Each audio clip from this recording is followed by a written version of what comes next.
Thank you. Well, I'm going to invite the panel up, and I'm going to do a very brief introduction and let the panel talk.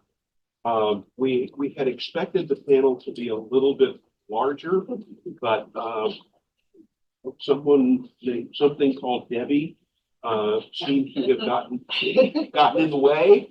But we have a great panel. The good news is that's going to allow, I think, a bit more time for us to have dialogue amongst us. So let me introduce before introducing our panel. Let me say just a few words about our initiative. As you may know, and Joanne talked about this yesterday, MASB has an initiative on the financial return on creativity. Why? Well, if you read any literature in almost in the field these days, you will hear people talk about the creativity crisis. It's not unique to marketing. You'll hear people in education talk about our children are not being taught to be creative. So there is great concern. MASB has embarked on an initiative that we hope will eventually result in our being able to tell a story that creativity really does matter. What we do know, and there's no ambiguity in probably 70 years of literature, is that in advertising, the message matters. By the way, it's not the media that's the working budget.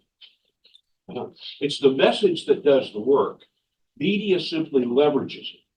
And so we've got a vocabulary problem to begin with, but there's no ambiguity that the content matters. The second thing the literature is very clear about is that more work up front developing good ideas, some of which will be winnowed out along the way, tends to produce a better idea at the end of that development process. And that's true not just for advertising, it's true in R&D as well. So spending some resources up front in the development process has very significant returns. And even if you have to make a trade-off between the media that you're going to spend and the development, it's probably worth making that trade-off, taking a little bit of the media budget and putting it into the development of a really good message. In general, what the literature suggests in the advertising domain is that somewhere between 5 and 7 initial ideas results in the best final idea. Obviously, some of those drop out, some of them make it combined. There is diminishing returns. I mean, developing 100 different ideas is probably not a great idea, but somewhere between 5 and 7 is what the literature says. So we now have a panel that turn the podium over to that has been looking at this question of creativity. And the first speaker is Latha Sarathy. She's the Chief Research Officer at the Association of National Advertisers, one of our partners in this project. She's a former Senior Vice President of Insights and Strategy Activation at Ipsos. She's been through the Wharton Executive Education Business Analytics program. She has a bachelor's degree from Queens College, and she has been embarked with ANA and its members on a very interesting research project looking at the measurement of creativity. And with that, I'm going to turn things over to you. Thank you so much, Dave. Appreciate that. And I'm so happy to be here. I really missed out being here yesterday, but as you can see, I had a bit of an eye infection, so glad to be here today. Not contagious, so no worries there. But I am the Chief Research Officer for the ANA. The ANA is the oldest trade association serving the marketer community and the marketer ecosystem. So we work very closely with client-side marketers to understand their needs, their concerns, and certainly to help them navigate what is a very fast-changing environment. And certainly we've looked at creativity and thought about creativity a lot. And in the past year, we did 2 studies that I want to talk to you about that are really focused on the relationships that enable creativity or can actually be roadblocks. So I'm going to share some insights there, and then I'll spend a couple of minutes talking about the project that Dave mentioned. The first study we did was with McKinsey. We did that last year, and it focused on what we call the disconnect between CMOs and CEOs. And we started to do this because we had heard from marketers, many of you may know, CMO tenure now is like, 24 months. It's a lot of turnaround. So marketers were telling us that they were at a crossroads. Marketing as a function was at a crossroads. There's pressure from the C-suite to spend less, to drive, drive more growth. And often the CMO is sitting at arm's length from the source of business strategy. So we wanted to look at this, in more detail. And what the study showed us, we surveyed CEOs, we surveyed CMOs on several of the same questions, and we followed this up with several panels at ANA conferences where we had CEO and CMO teams together to talk about this. And we found that there were really three major pain points. The first was that, as I mentioned, the remit for the CMO is very unclear. It's no longer the traditional 4 Ps that's kind of there, but there's so many things that have come into this mix. There are now chief digital officers, customer officers, growth officers. There's so many different ways that the traditional marketing functions have been divided and separated, sort of morphed. And 2/3 of CMOs said that in their organizations, there are at least 2 leaders who focus and share traditional marketing and emerging marketing functions. And the other one was only 50% of CEOs and CMOs defined marketing's primary goal in the same way. So, we start to see that the relationship as marketing itself changes, how people perceive it, what they think it needs to do within an organization has not quite kept in sync. So there's sort of a body of thought in one direction, a body of thought in another direction. So how do you use marketing to really drive growth and get that great creativity? It's becoming harder and harder. And only 2/3 of CMOs think their CEOs are not comfortable with modern marketing. But the majority of CEOs said, yeah, we got it. We know what it is. It's okay. We got that. So there's again that disconnect. And most critically, we found that over half of CEOs measure marketing's impact based on year-over-year revenue growth. That's what they're looking at. That's what they care about. Everything's got to lead there. But only 1/3 of the CMOs are tracking these measures. As you may know, being in the business for a long time, we've been looking at things like brand health and customer, response and the whole brand building piece. But that's not translating to the C-suite from the business growth perspective. So it's not a common language. It's not a common set of goals. And all of this is causing that disconnect, which actually makes creating great creative much, much harder. And only 50% of CEOs saw marketing and branding as a growth driver. So the same message over and over again. There is a major disconnect that needs to be bridged if we're really going to have organizations get together and really drive marketing growth. So that's one set of relationship disconnects. The other one we looked at was that between marketers and their agencies, which is really at the heart of a lot of great creative. And we found a lot of commonality here, so that was good. They both feel that creativity is a marketing superpower. And both agree, agencies and marketers, that the creative brief is the one thing that drives great, is the most important enabler, but also the most important roadblock to great creative. So when you get it right, you get it right. But there is a lot of opportunity not to do that, because again, that's based on relationships and speaking the same language. And this kind of plays out in a slightly different way. 75% said, yes, the brief is the most important enabler, but it needs to be a tight brief. It needs to be very clear, and the objectives need to be extremely clearly defined. And that's where we start to see some of the breakdown. Because what agencies were prioritizing in this process was the relationship with the client, because that's what, they have to have that good relationship. And they were willing to take risks. They wanted to take risks. They wanted to try different things. But for marketers, this was not the important parts. They wanted to do a lot of testing. They wanted to be sure, and they wanted to minimize the risk. And they spent a lot of time talking about consumer insights. All of these were important to both, but it is the sort of like the proportion of what do you think is important that was not, again, lining up. And over half felt that the creative brief, and it was the #1 response, was the major roadblock.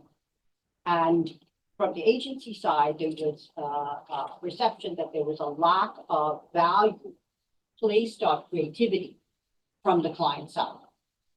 And they also felt that clients were not really skilled in giving them the kind of feedback that they need to optimize creative.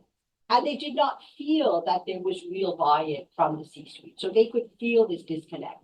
So you have, from the agency side, and we had a panel on this as well, where they are, obviously trying to do the best work, serve their clients and coming up with the ideas, but getting it through to that next step was always hard. And it's very hard when, of course, you're not in the middle of that, you're one step removed. And going back to the CMOs, they are facing all the things we talked about at the beginning with their internal organizations. So it's really getting harder and harder to get these languages to merge. And for marketers also, the clarity of the KPIs are very, very important and somewhat different from what the agencies are saying. So when we took a look at both of these studies, it really came down to relationships.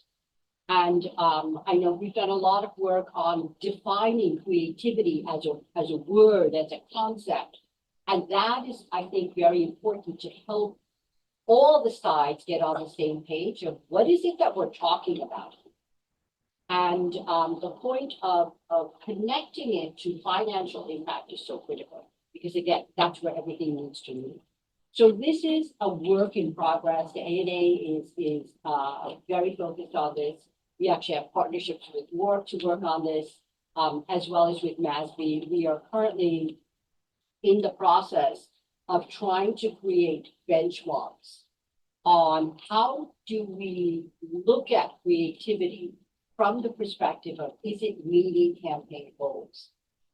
So this is part of the overall work, but we are looking at it from the perspective of, can we understand the consumer response to creative and kind of benchmark that?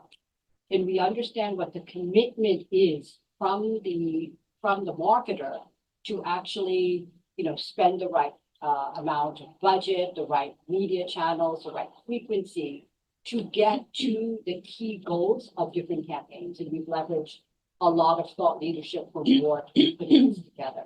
So this is a work in progress.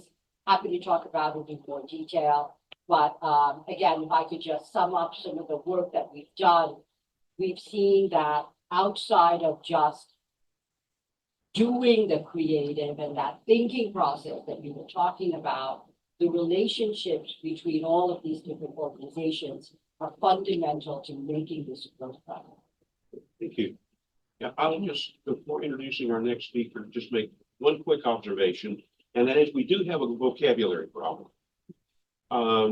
We talk about what agencies produce as the creative. It may or may not be creative. It may vary widely in the creativity, and so we have a vocabulary problem. It's important to understand what we're talking about. Creativity could be a process. It could be a characteristic of content. It could simply be something someone's created. That's why we call it the creative, because somebody did sit in a room and write it. So they created it. It may not be very original. With that as just a quick observation, yes. I have a question. Increasingly, instead of looking at a unit of ad as a creative, there's a lot of discussion around creative experience. Yes. Multi-touch point experience, which is more valuable than a single unit. Is that something you are also looking at? I would speak. Sure. Yeah. That's a great point, and we've gotten this feedback from marketers. I think some of it's very valid. It's the measurement of this that is harder. So that's really the other kind of piece that needs to catch up.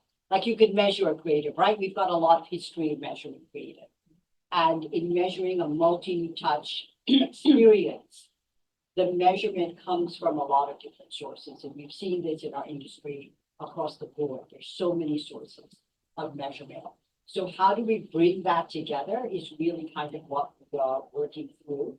I think WARC has some good thoughts on how to do that. But I take your point, but it's just, it's not as easy as we would like it to be, at least not right now. Yeah. Hi, did you ever come across in your talks with the clients references not to the creative, but to content? Because I hear quite a lot of references actually not to creative work anymore, but the creation of content. Driven by social, I would say. Or All the assets. social Yeah, but just campaigns, assets. content. Yes, It's a good point you make, because that goes to David's statement of what is the definition, just like what we had yesterday with value. Yeah. Right? English is the worst language on the planet. It has 1 million words, and the same one has 15 different meanings. And I think that's one of the challenges that you're pointing to here, because you're right. Yeah. Right? Like even like influencer has been created with content creator. Yeah. Right? And that's it's your point of content, it's content creation, think which sort of reduces the value of the message It again. commodifies it, Yeah. right? Yeah. And I think that's what your point, I think Latha, brand is. is even bigger than that. It's Yeah. not one piece of content, one campaign. When we're talking about creativity, bringing that to your brand, it's that ideas and framing that they're telling your brand story out in the marketplace. So it's less about, a direct ad and a social post. It's all about, is that theme and that brand story coming across all of those channels? Yes. And creating that memory structure that you're trying to create so that you're in the consumer's mindset when they go to buy. So it's leveling that up Yeah. so that you're But your point understanding about, the point sorry. of what brands should do. Let me introduce Ann Marie. Let her say a few words. We will have ample time. These are really great. This is exactly the kind of discussion we want to have. But let me give Ann Marie some airtime. Ann Marie Kerwin is she's the America's editor for WARC. She hosts the Marketing Truths. Are there any? She's a former Ad Age editor, lead marketer, executive. She really focuses on trying to help U.S. marketers get the most out of their efforts and tying marketing outcomes to business results. She has a bachelor's degree in communication philosophy from the University of Scranton. And with that, I'm going to let her make her remarks, and then we really will open it up for discussions. So as Latha said, we've been working closely together with ANA to come up with ways to make the CMO's job easier. And I'll first, in case anyone's not familiar with WARC, we are the global authority on marketing effectiveness. We've been studying marketing effectiveness for 3 decades. It was originally called the World Advertising Research Center because Bill Bernbach felt like there should be one source of research for all of the industries. So that's kind of how it got started. We are now also a sibling to Cannes Lions, so we're part of the same company that does the Cannes Lions Ad Festival. So WARC focuses on excellence marketing effectiveness. Cannes Lions focuses on excellence in creativity. So together, we are looking at this problem from many different angles. I don't know if anyone's heard, yesterday, we also bought the FEs apparently, so we're gonna have even more data in a couple months, I guess, to explore, so that's great. So marketing effectiveness, that's what WARC does. We work with about 1,200 companies and 100 different global markets, so most of those clients are using us to validate their marketing strategies. And last year, we published a report with ANA and with Lions, and it was called Building a Culture of Creative Effectiveness. And the problem we were trying to solve was just this, that there seems to be a lack of respect for marketing within the business world. And there are a lot of different reasons for this. As Latha said, there's that disconnect that's happened as pieces of traditional marketing has gotten spread out throughout the company. The scattering of consumer attention and the media marketplace nowadays is so complex that's confused what we're often doing in marketing. But the building a culture of creative effectiveness, it was really like to create this roadmap for CMOs to bring into the C-suite and say, this is how we can get better and marketing can actually deliver for the business. So the other important aspect of this is that when WARC talks about marketing effectiveness, we're talking about marketing delivering on business goals. So marketing actually driving the business forward. A lot of times we frame marketing as the driver of future demand. You're like making sure that that pipeline is continuously filled and you're going to have new customers. Anytime a consumer looks at your ad, there's only about 10% of them who are in market. The other 90% you need to have ready to buy when, and that's not going to happen with just a direct to like a performance ad. If you're ready to buy, you'll look at the performance ad. If you're not, you're not that interested in it, but you might be interested in a brand building campaign if it has a funny joke in it, or if it tells you something about the product that is fills a need that you have. So the brand building is very important. I would say one of the issues we have is because the digital media players have gotten so big and so dominant, their metrics are really what have been driving the business, because you can get that power daily, minute by minute, TikTok of what's happening with the business. And brand building metrics build over months. They don't happen overnight. So they're harder to sell through, but they're often much more valuable in telling you what's happening with that relationship between your brand and what the consumers think of your brand and what that means about how your ability to attract more customers coming forward.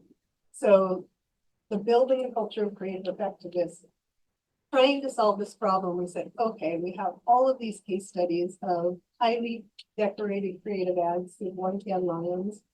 What is the through line? What do these winning campaigns have? What do these companies do that's different? Why do they year after year manage to do this? So we dove into it. What we found was we did develop a framework after talking to all these companies, and it's called the Align, Build, and Embed framework. And there are 6 building blocks to it. Each one has 2 building blocks. So the Align framework is that aligning with the C-suite. You're going into the CFO and the CEO and you're saying, this is how we're saying that marketing is going to contribute to the business. This is why we're going to do what we're going to do. And here are the metrics we're going to use to track that. Now that's a very hard sell. So the build part is very important, because the build is gathering your team and making sure that you have the tools and the language in place so that everyone up and down throughout the business understands what creativity is doing, why we're investing in creativity, why it's important that we have brand building, and what the objectives are. And then the final piece is the embed, because as we know, marketing is a team sport. There's a lot of partners, there's agency partners, there's internal partners. So you need to make sure that this framework is evangelized to all of your partners. A lot of times that's done through like internal award shows, or we have tools at WARC that we've developed with these companies. It's called, the one we have is called the Creative Effectiveness Ladder, and it's a way to actually take a creative idea and say, what's the output that we're going to get from this? And so it'll go from influential idea all the way up to enduring icon. There are 6 levels. So as you build your campaign, are we hitting an enduring icon, which would be like a Coca-Cola or something that's like so enduring? You come up with these brand assets that are just going to continue to build your brand for you.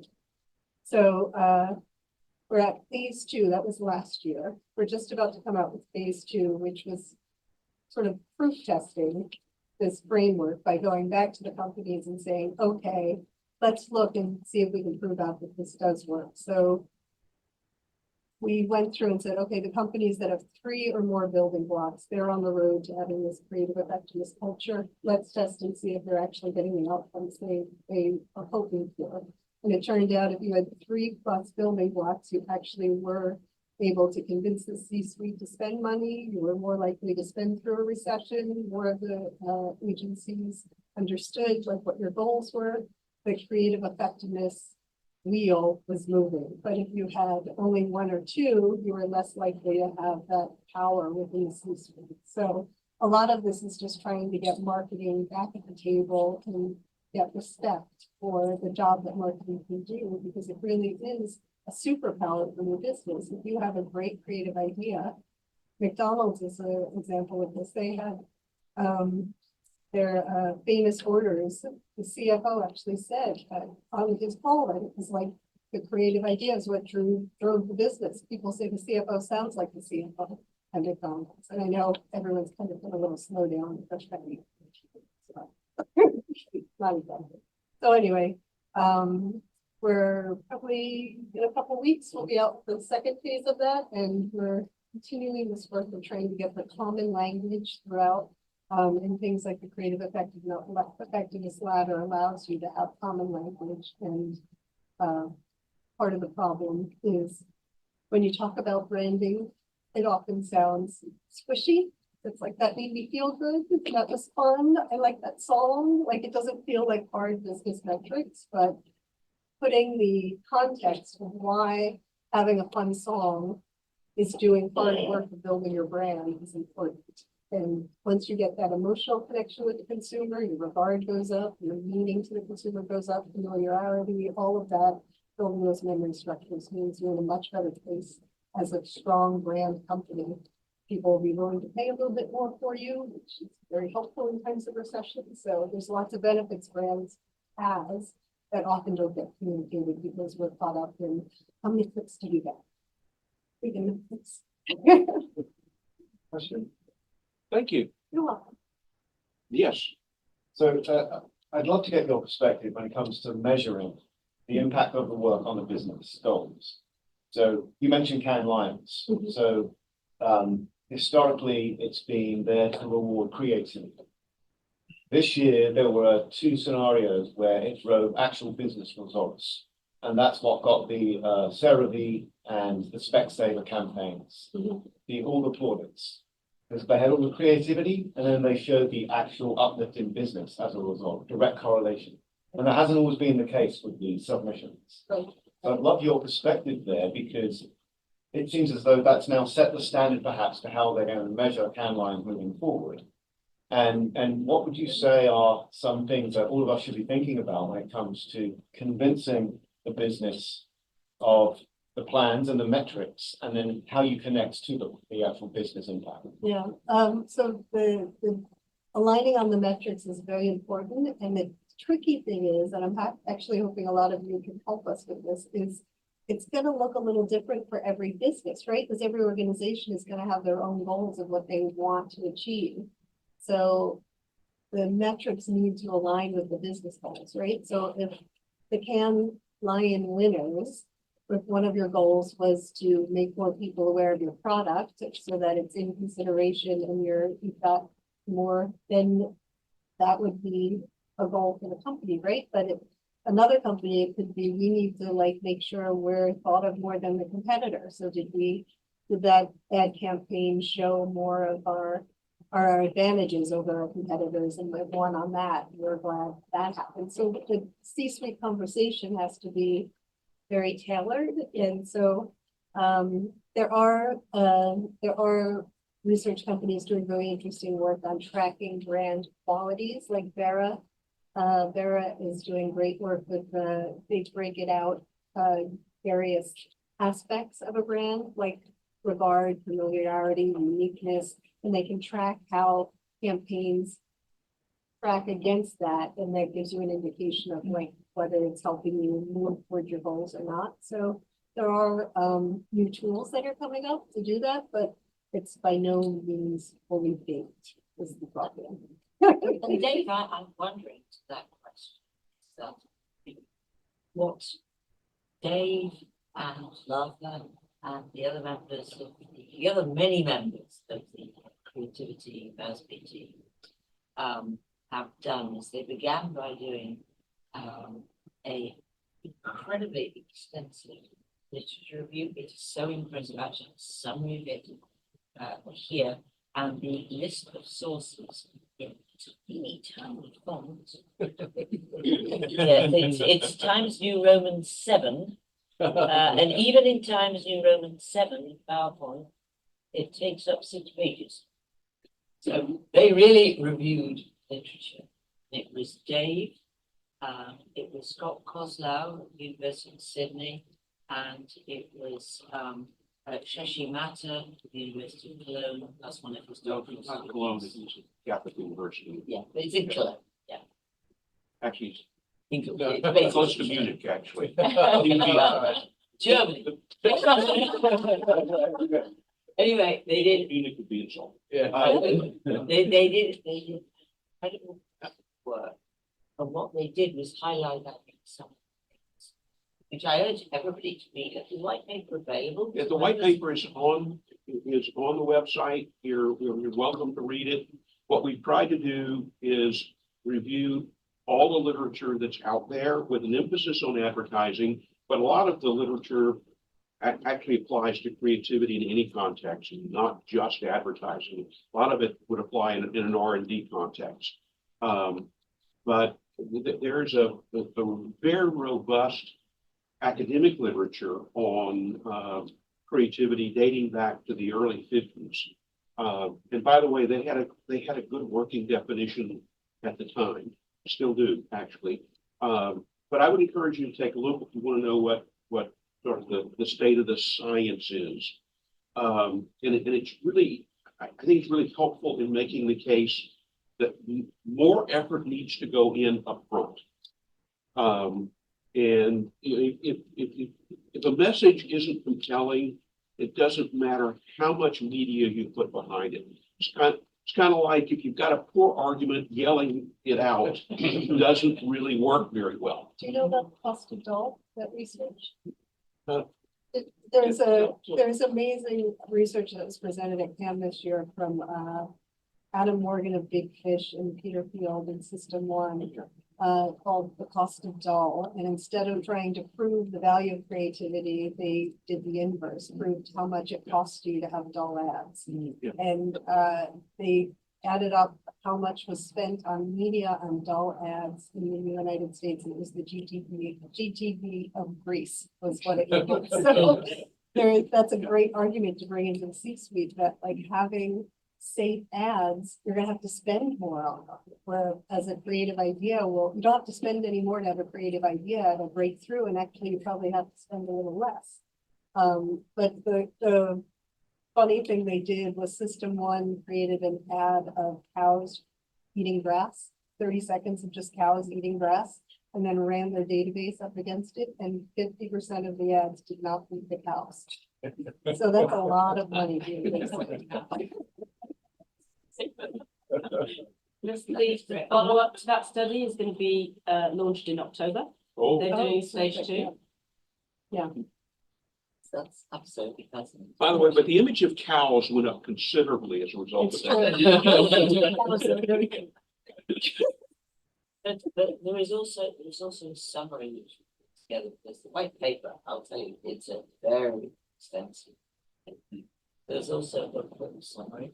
And one of the reasons for mentioning it is I think someone was asking about metrics. One of the two things that struck me about the work that first of all the academics did, and then my God, there were debates in the team, right? Including System 1, Orlando was very provocative, right? A lot of fun. But one of the things that started out was what somebody else brought up, which is that, and Dave, I think, but the bit in the review is extremely funny on this, because it talks about, well, creative and creativity can refer to the outputs, the creative product. It can refer to an organization, creative company. It can refer to people, the creatives. It can refer to the process of creating content. And it's often used to refer down to any marketing content, whether it's creative or not. I don't think we mentioned the creative experience. Maybe we should add that to the list. It's a very good one.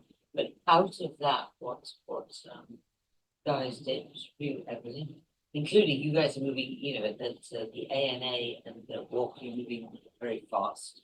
But you know, it included all the sort of recent studies on this as well. And one of the things that was identified was exactly what everybody's been saying. I think it's the need to define a set of metrics for measuring creativity, which teams actually done. So maybe at some point, you know, I'll put this discussion, but because it'd be great to have people's feedback. I have a comment. I was gonna, Edgar's waving. No, thank you, David. I wanted to double check on Latha. I think you had something you wanted to respond to an earlier point that was being made. But I now forget what that point was. So if you remembered it, let's take it. But separately, what I was curious to, if we were talking about creativeness and the commercial impact, I think it was a very good point you made, that like, does it actually drive the needle? Another one I'm wondering is on the longitudinal time frame. So you're talking about this needs to be sustained. And one thing that popped into my mind as Joanna was discussing was the work that Ryan Reynolds, the actor, has gone and done on behalf of his football club, on behalf of some of the different brands. And I don't know if you folks in the room know, he also owns an agency that it didn't survive, you know, Paulton didn't survive, but I would say the bleeding was somewhat, you know, stopped by the reaction that he went and did. But it's kind of like, there's also like a call it boldness aspect of the creativity, where a lot of what I've been seeing is there's too much content. Right? So creativity is now a necessary ingredient to break through content. And like, it's like, what is that? Is that boldness? Like where does that go? In the metrics. Okay, beautiful. That is in the metric, there must be a set. I mean, we also have the example of Liquid Death. I don't know if Yeah. you guys know Liquid Death. The CMO of Liquid Death, Mike, works with stand-up comics to come up with ideas, because when he's interviewing agencies, he's like, he asks them, can you make an ad? And everyone says, yes, I can make an ad. He said, can you make an ongoing 30-minute Netflix show? Because that's hard. Entertainment is hard, right? So, but we're at the point where if you really want to break through, you have to have those elements of entertainment in there. So, You know, I think the point was commodification. Yes, yes. Thank And you. I think that's a great point, because it goes to the fact that there's so much content. It's like a deluge, and it is a commodity. And, you know, like with influencers, content is basically sold. And I think that also connects to this idea of short-term results, which is what the C-suite is really interested in. So going back to the fundamental point of the definitions, I think the definitions are super important. And I think transferring those definitions into a language, you were talking about the growth. We had a lot of conversation with McDonald's, and they took their branding language and translated it into growth language. Not specifically a set of metrics, but the way they spoke about it. And I think that this is where we're kind of circling to try to figure it out. It's great to have a set of definitions, that's critical, but it then needs to be translated in a way, and this is where kind of the ANA is trying to do this for marketers. Maybe it's a set of benchmarks, maybe it's a particular score, that doesn't address every nuance, but it is a starting point to say, and I love the fact that when you were talking about the negative impact, I think that would really resonate because it's dollars and cents. So we need to get there, even though it doesn't answer every single question. I think if we can get there to accepted definitions, accepted general norms, that might really help the whole question. Can I do a follow-up to that? Because the piece that I'm noticing, and Michelle and I touched upon this a bit yesterday, is the role of nostalgia. Oh, yes, very much And, so. and, and to me, nostalgia is like creative pervasiveness over time, plus experience, but like we remember ads or experiences from the past. And I ran across something that myself for not saving the lane.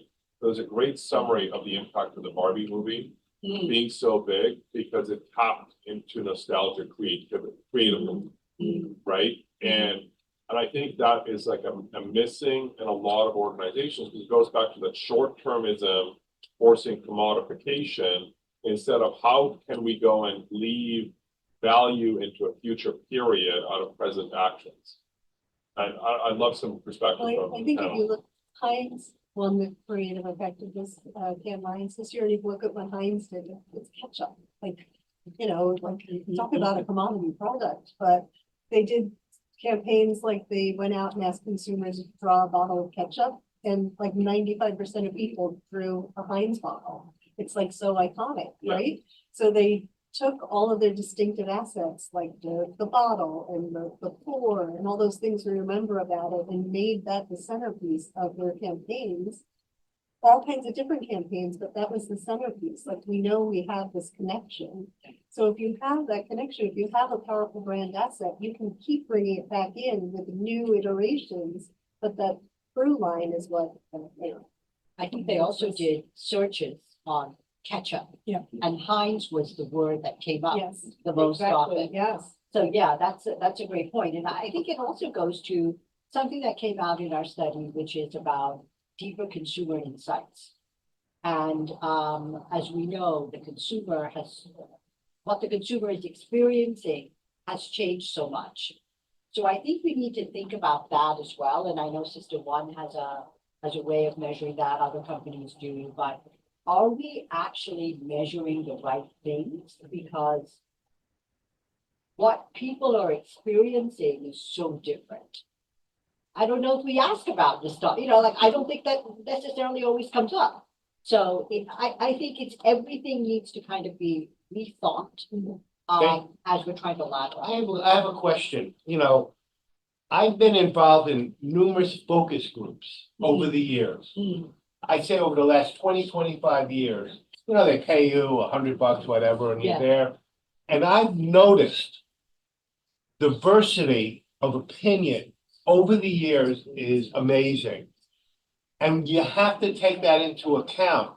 You know, one size does not fit all. And I'm questioning how we measure the diversity thing. You see the insurance things, whether it's State Farm or Geico or Progressive.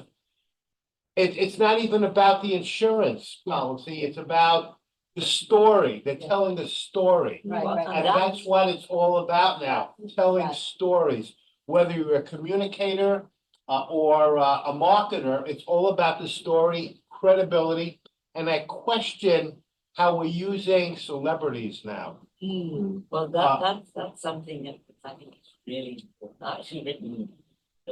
Yeah, Because my opinion, and actually I have another focus group coming up in like 2 weeks. It's a lot of fun. I go into Manhattan and we sit in a room, they have like 10 people, and they actually pick people for diversity. You have Hispanic people, you have black, white, old, young, you know, and I've noticed that nostalgia with the older folks is really important, but with the younger people, they're looking for more hip hop kind of stuff, you know. That's where social media comes in, I guess, to communicate the brand. Now, how are we? Well, Yeah, Roban is not here. Right, Roban is a key member of the Measuring Creativity team. And she has contributed, she pointed out that the literature review that was done was absolutely. But everybody agreed when Robin brought it up that it needed to bring out more in the final document, and it was completely. So the bottom line, Well, the fact about culture being one of the Right. key criteria, and everything we're discussing, the absolutely. nostalgia and the, you know, DEI part Now, fits into that. yeah, now, But when we're missing Robin, she tried very hard to come, Yeah. but couldn't get it. now, how do you evaluate these focus groups now, and how do you incorporate that into your overall measurement strategy? I mean, are all focus groups valid? Opinion, what part of the country you're doing it in? And they even do focus groups via Zoom now, as you know. You know, it's, They'll give you information, but there isn't, Latha and I were just talking Yeah. about, there's never just one magic number that tells Yeah. you everything. You like really need to just synthesize across. I all keep your on thinking inputs. about that Bud Light thing. I Yeah. would have loved to been in the, cause there was a focus group, I guarantee you on that. And they should have nailed it that you don't do that. Right, They right, should have nailed it. And someone said, poo-poo, we're gonna go with it anyway. What I would love to do, because I think not it now, because I'm trying to get persuade my friend to let us share it, is to share with everybody here the initial set. So actually, that everybody's finally agreed, which is not easy. Orlando and I finally, and then Orlando and I took it and simplified it, right? A very good idea it is. So we have defined creativity. First thing to do was, as David pointed out, is to define creativity. Because most of the great work on creativity never actually defines it, right? So if you don't define it, what do you do? So led by Dave, we came up with definitions of creativity, which is really originality and effectiveness. And so the concept is there are two, I think they've all been touched on in this conversation. I love the addition of cows. I think they will have that. But you know, that was the concept, is that if there are these two dimensions, one is the culture and the nostalgia of the story, and the other is, does it generate concrete business and brand results? You need to look at both, because building the brand needs to build business results, obviously, to us at least. So let us share them. We have actually 6 major metrics, and the point that Latha was making. There are also objective specific metrics, which for some of the metrics, you may need to add in or swap out for other ones, because some of them are very specific, like delivering on a purpose. Well, that depends on what the purpose was. Yeah, for example. And if we're looking at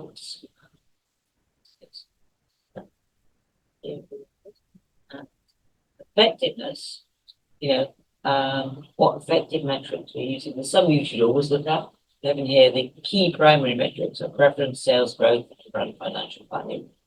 But depending on what your goal is, you might have very specific goals like increasing awareness, expanding distribution, penetrating new markets. Might for the sales, you know, the financial metric, you may be focused on sales growth. Yeah. Or you may be focused on changing stock market analysts' opinions. So your share price goes up because they say nicer things about it. So, but there's the key thing is to simplify very much into 6 overall metrics, of which there are really a couple of beginning ones. And then specific ones which tackle some of the other issues, you know, which have come up, because it is also, of course, a dependent project. We'll share that. Yeah, Joanna, I think there was some conversation about making it a standard. As MASB has done with other things. What is that process? Well, what we're hoping is, that, as you know, out of this See, it's, we have preliminary set of measurements, in a preliminary way of investigating whether they really work. Which the next step, which is to do that with some real things. Right, I thought, okay, And yeah, then when that's tested, what we can do is publish a set of what we're planning to do, which is part of the original objectives, which you and I wrote. Yeah, yeah, yeah. actually, which was to publish a set of principles, which could then be hopefully potentially standard. Frank should talk about the process of creating standards. He's the expert in that. Sure. So the broadest standard, to get, I think we want to go internationally as the team has discussed, because we could do a standard in the US, we could do a standard in the UK, and so on, each country by country. But to do an ISO global standard, what we would do is we bring forward what's called a new work item proposal to the committee. And we would, that in that proposal, we would actually say that we are putting forward a standard for marketing creativity. That would fit into our ISO team, because it's under the brand evaluation and marketing piece of it. And so we could do that. I'm sure we'll get support from all the countries. It would actually probably increase participation from countries due to the universal nature of this. yeah. And so what would happen then is we would put forward that new work item proposal. I'm sure it would be approved. And then what would happen is that each country would be able to put experts onto a committee that would then draft the standard. And so we could use all the working documents from all the work that we've done. We could use that as the source documentation to create that standard, including the definitions for creativity. Yeah. And then that committee would then take it and it would be voted on by the country. I think that is a critical We step. should do it, shouldn't we? I think we should do it now. Let's with just the do it, definition. Frank, let's do it. You can take the decision now, we actually made it, we actually created, achieved something very concrete. It's going back to the point about diversity and the focus groups, you need to get a body of work. And then as you get that body of work, you will understand what is the cultural impact for different groups, for different countries. And as that becomes standardized, to your point, people can react to it. I think, and like metrics and standards are not the answer to everything, But they're a good but start. they help make the conversation easier. Yeah, I think it does do the paradigm. One of the things that I was struck about, and this was really a fun team for me because I got to kind of just sit back. It's a really, the team is really interactive. And I got to sit back and watch the interaction. And the thing that really struck me is that how creativity for marketing is unique. As they put in the white paper, creativity in scientific area, it has a practical purpose. So scientific creativity is a practical purpose on the mind you're trying to, discover, prove something, or disprove something, find the truth. Then there is the creativity from the artistic creativity, which is about creating an emotional environment, creating a response from the individual. And the amazing thing about marketing is it's unique in that it has both that practical component and that emotional component. Which is why we defined the metrics of originality. Yes, exactly. Both. Yeah, and so I think that's It's really. the boldness that it's bold, the core, the emotion raising, but it also is making money. Yeah, so I think that we get that standard going and then we're all speaking the Yes, same I think language that would be globally. ideal. Yeah. That would be. Then we'll go Okay, forward. decision Last- taken. Last comment or question. Can I just ask, when you're defining the creativity, when you say originality, are we talking about the creation of emotion? Because certainly, the work that the IPA have done and the people. That is very much included Right. in the suggested metric. Because certainly the work that they've Yeah, done over no, over 40 years it's is about. in here, It's about because if you we want have, to- you sell more, you feel more, you sell more. yeah, Right, but right. we have in here the originality one, 3 dimensions, an emotion rating, which is the lead one, plus the other 2 major ones are achieving a specific purpose. Right, and the third one is being different, being bold, being standing out. It's those two elements, with the creating emotion being the lead one under, that's what the originality was about. Right, It's about creating. okay, I just wanted to. Yeah. Clarify, originality for it could be just Let me like, tell you know. Yeah, it's different. It could just be yellow. Yes, you know, yes, Yeah, yeah. you know, Orlando Wood, who Yeah. I know you know well, he was extremely influential Yes, good. in creating that side, not so much the effectiveness side, but measuring the emotional side, yes. So it's all, we've used everything, it's about building on what's been done, not reinventing. Yeah. Well, I want to thank our two panelists. It's been great discussion. Please look at the material we already have on the website. And we would welcome Yeah, maybe additional Beth was input. trying to say something. Oh, Yes, I was very divergent, so, oh. Well, go ahead. okay, yeah, and we'll. Standards, great, I have no comments on the standards and metrics you're looking at. I actually am just very concerned, and I just put out there that if those are standard and metrics applied to creative assets, I think that's actually not really meeting the job to be done for marketing to show the value of creativity in marketing. And the reason I'm saying that is the brands that are being built today are not done through what's on the screen. That's part of it. Yeah, I'll share with you one example, a brand I used to work on that some of you know, is that one of the fastest growing brands in the spirits industry is Aperol. Spirits in Europe, you definitely know it. There's only one market where traditional advertising had any role in the growth of that brand. That's Germany. So how do you apply this What logic? are the ways then? So it's through experiential, depends on market by market. Say, it's social and buzz. It's through organic, yeah. But that's marketing too. That is marketing. Yes. But if the frameworks only apply to what is testable, pre-testable, all of that, how can we actually? as Oh, no, marketers- I think the social is absolutely hard. No, I'm sorry, Joanne, I don't mean like paid social, I mean, No, I know. but like, what I'm saying is like, I think that this conversation viral. can't just be about the output that comes from a creative agency. We need to get you involved. Actually- So are you talking about the viral aspect? No, I'm talking about total brand building. Yes. Right. Total brand It's building. that, like, it's the And I think idea that- of framing and tell that brand story, right? So Aperol is like, you go to the bar with your girlfriends and you get the spritz, and we have this, and everyone posts about it, and it's. Or Tesla, that no one's ever seen an ad from Tesla, Right, but we right, all right. know that brand, right? But I think that there's just Okay. this divergence between what historic testing and Yeah, standards yeah. have been Yeah, for our industry right. and where, how brands are actually built.